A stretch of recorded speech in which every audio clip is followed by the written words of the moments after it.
ഓ അപ്പോൾ ക്രിസ്മസിൻ്റെ അന്ന് ലുലുവിൻ്റെ അവസ്ഥ കാണാൻ വേണ്ടി പോയതാണ്. എൻ്റെ പൊന്നേ, ഭയങ്കര ആളെന്ന് പറഞ്ഞാൽ പൂരപ്പറമ്പ് പോലെ ഭയങ്കര ആളായിരുന്നു. പിന്നെ അവിടെ എന്തോ ഒരു പ്രോഗ്രാം നടക്കുന്നുണ്ട്, അതാണ് ഈ ആൾക്കാരൊക്കെ നോക്കി നിൽക്കുന്നത്. പക്ഷെ അല്ലെങ്കിൽ നല്ല തിരക്കുണ്ടായിരുന്നു. ഞങ്ങൾ പുറത്ത് പാർക്ക് ചെയ്തിട്ടാണ് അകത്തോട്ട് നടന്നാണ് വന്നത്. അപ്പോൾ ആ സമയം കൊണ്ട് ജോപ്പനും ഉണ്ടായിരുന്നു കേട്ടോ അന്ന്. അപ്പോൾ കുഞ്ഞ് ആ സമയം കൊണ്ട് ഉറങ്ങി. പിന്നെ ഇവിടെ വന്നപ്പോൾ ഈ ബഹളം കാരണം ആൾ എണീറ്റു.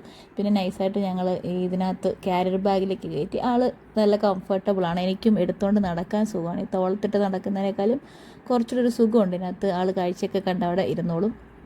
പിന്നെ ഞങ്ങൾ സ്നാക്സൊക്കെ കഴിച്ച് ഞാനും ജോപ്പിനും തന്നെ ഒരു റൗണ്ട് ചുറ്റിയാൻ പോയി. നല്ല ബാഗ് കളക്ഷനൊക്കെ ഇഷ്ടം പോലെ ഉണ്ട്. അത് കഴിഞ്ഞ് ബാഗ് കളക്ഷൻ കഴിയുമ്പോൾ നല്ല കോസ്മെറ്റിക്സിൻ്റെ കളക്ഷനും ഉണ്ട്. ഞാനൊരു ലിപ് ഷെയ്ഡൊക്കെ ജസ്റ്റ് ട്രൈ ചെയ്തു, വാങ്ങിച്ചില്ല, ജസ്റ്റ് ട്രൈ ചെയ്ത് നോക്കി. എല്ലാം കഴിഞ്ഞ് അതിലേക്കൂടെയൊക്കെ ഞങ്ങളിങ്ങനെ തിരിഞ്ഞ് നടന്ന് തിരിച്ച് വന്നപ്പോഴത്തേക്കും പാവം മാത്തുപ്പൻ ഉറങ്ങിപ്പോയി. നല്ല ഉറക്കം കേട്ടോ ആൾ. പിന്നെ ഞങ്ങൾ അതിൽ നേരം വെയിറ്റ് ചെയ്തില്ല, പെട്ടെന്ന് ഇങ്ങി പോകുന്നു. അപ്പോൾ അത്രേ ഉള്ളൂ. Thank you.